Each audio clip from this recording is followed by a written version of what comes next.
marka idinka isboortiga runtii miro dhal ma ka aragteen caruurtii wax ku badbaadaysa intii aad maamulkan soo haysay ama aad ku jirtay ma dareentay si fiican ayaan dareemay waxaa jiray koox ka samaysmay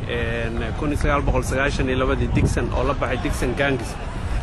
ilaaha ma hadle aad iyo aad ayaan ugu dadaalnay waa ka gaarnay waa ka soo qabanay raggi kamid aha qaar kamid maanta macallimiin waay garoomadan ay joogaan waxa kamid ah Xalane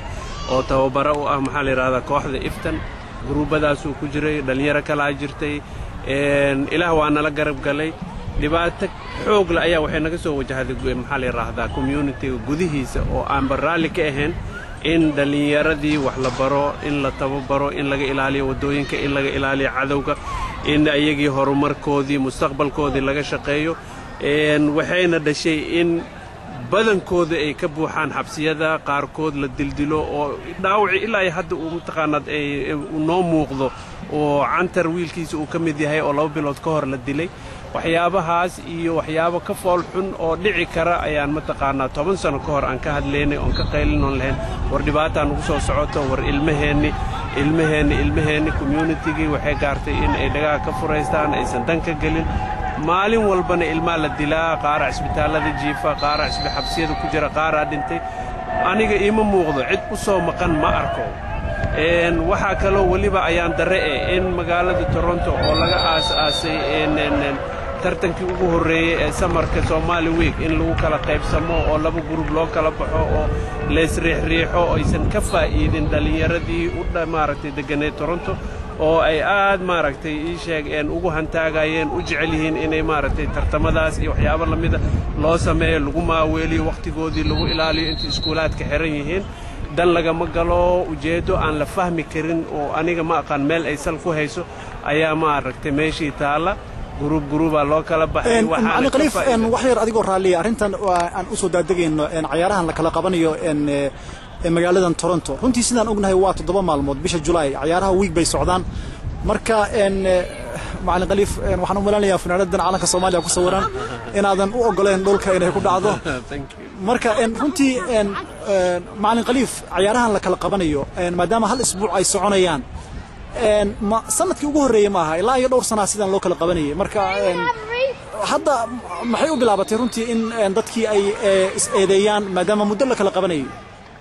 horta sanadka waxa waaye wuxuu ka kooban yahay 365 maalmood in maaragtay 7 maalmood kaliya la yiraahdo aan isu soo baxno ama aan tartamo qabanno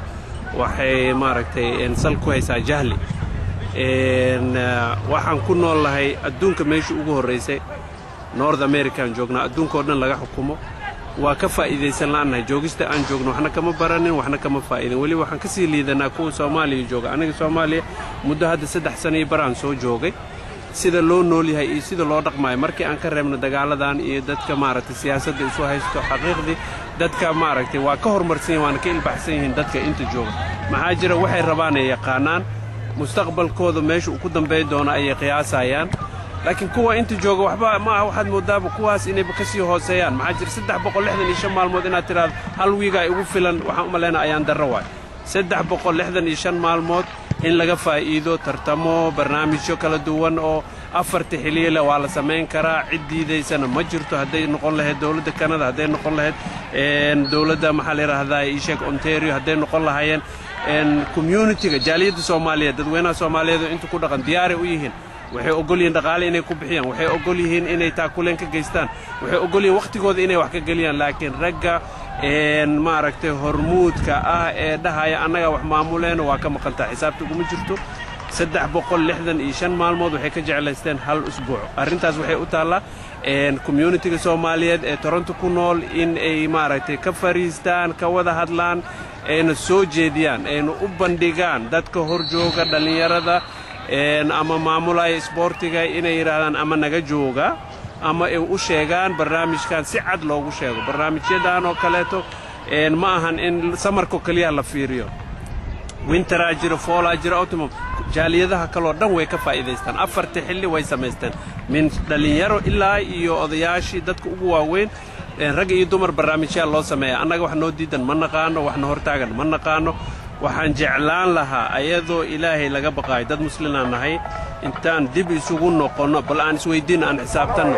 ninka ugu yar maanta Soomaaliyeed oo reer leh ninka ugu yar 3 canuga gurigiisa joogta ilmahaas muxuu ka damacsan yahay muxuu ugu talagalay muxuu u hayaa in laga wada fakaro laga wada arisado meel isugu yimaado oo dad gaar ah loo siideen arrintan arrin Soomaaliyeed waay Soomaalida Toronto degan gaar ahaan ay u taala in ay maaragtay go'aan ka gaaraan haday yiraahdaan naga dhaxbaxa cad ay banaanka u dhigi karaan khaliif runtii aad baad u faahfaahisay laakiin arrintan Somali Week-ga waxa ugu weyn oo runtii dadku ku wada qaybsan yahay maxay tahay khaliif ma dhaqaala runtii ma qabiilba ma aniga maamulaya miya mase maxaa dadka Soomaaliyeed maxaad u sheegaysaa maxaa waxa la isku hayay maxay muxidiin adoo iga raali ayaan Somali Week horta ra'yigan Somali Week nin la yiraahdo Mukhtaar Cuti ayaa iska lahaa ninka ugu horeeyay oo kala shaqeeyay waxaan suurageliyay inay dhici karaan anigu ahaa markii aan fahmo ay ujeedada meesha aniga ma arko dhaqaale la isku haysto ama maaragtay la isku jiiday waxa la isku diiday aan ilaahay hadda waa iga qarsoon runta marka arko haddaan ku iraado waxa la isku haystaa beenan sheegaya nin weynaan ahay waxaan hubin ama waxaan maaragtay ii muuqanin inaan carabkayga ku dhifto ma rabo waxa la isku haysto aniga ma aqaano qof sheegi karana waa yaree marka iyagii hadii dadka isay haystay la hortago la yiraahdo war maxay isku haysataan wax ay ku soo sheegayaan ma jirto hebelan diiday hebelan aan haysto wax dhaafsiisan aniga waa kala ahay macallin khaliif runtii adiga iyo runtii dad badan oo wax garanayo sportiga Soomaaliya ku soo jiri jiray ay magaalada aad bay u buuxaan oo magac iyo maamuus weyn ku leh dadka Soomaaliyeed marka idinka bal idinka ma kulanteen oo runtii dadkiinan magaca sportiga ku lahaa idinka arrintan inta aad ka fariisateen runtii gunteeda ma gaadheen oo waxa dhibka meesha uu ka jiro inaad ogaataan maya ma la kulmin in banaanka shakhsi markii la is arko laga wada hadlo waa dhacdaa laakiin si guud ahaan looma kulmin cid ka shaqaysana ma jirto runta marka aragti dadka wax garadka intooda badan waa xishoonayaan xishood wixii haday arkaan inay meel xun ku sii socdaan meeshii la rabay indhaxda inta loo xirto la dadaalo oo laga gungaaro wixii xal loo helo dadkeenii waxoogaa waa iska caajiskiya batay ama xishood ha ahaado ama waqtigoo ku xun ha noqdo adiga si baa looga kala cagajiida arrintan laakiin rag ku hoolan in ay hadda wax ka qabtaan oo la isku yimaado la wada hadlo oo wixii hal waji loo sameeyo waa jiraan oo waxa kamida odutuka kamida qolofa kamida xalayba kulanaa jiray sida la ii sheegay oo looga hadlay arrimahaas marka waa bilo waxaan rajaynayaa inay maaragtay meel fiican ku dhamaan doonaan hadii la yiraahdo su'aasha ugu dambaysa macallin khaliif adigoo raaliya sanad dambe hadii ilaahayna gaarsiiyo 2009 ma dhici kartaa oo runtii saadaashu ma noqonaysaa in Somali Week-ga hal meel lagu wada qabto haddii alla idmo Somali Week horta Somali Week waa waqti yar oo iska kooban haddii ilaahay yiraahdo aniga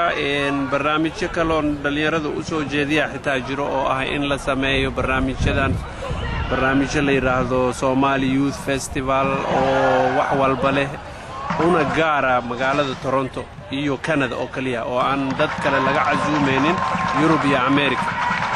marka waxaan ku rajaweynahay in Somali Week-na kala dambe oo hal meel uu ku qabsoomo barnaamijkaasna uu qabsoomo waxyaabo kale oo ka sii badan oo qurux badan ay noo qabsoomaan ayaan ilaahay ka rajaynayaa dadaalkeedana waa galeynaa insha Allah macallin khaliif aad baad u mahadsantahay